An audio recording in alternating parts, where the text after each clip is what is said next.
আসসালামু আলাইকুম। এখানে চলছে সাধারণ ছাত্রীদের কোটা বিরোধী আন্দোলন বাংলা ব্লক।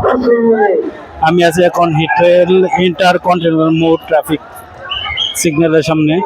এখানে সকল ধরনের যান চলাচল বন্ধ করে দেওয়া হয়েছে, শুধুমাত্র অ্যাম্বুলেন্স ছাড়া এবং রোগী পরিবহনকারী গাড়ি ছাড়া সকল ধরনের গাড়ি এখানে বন্ধ। দেখেন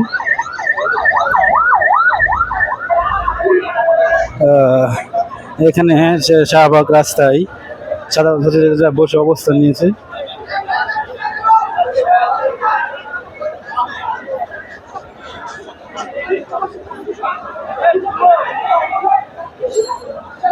সকল ধরনের যান চলাচল বন্ধ। দর্শক আপাতত এই অবস্থায় আছে, পরবর্তী কিছু না হওয়া পর্যন্ত দেখা যাক কি হয়। সকল ধরনের যান বন্ধ।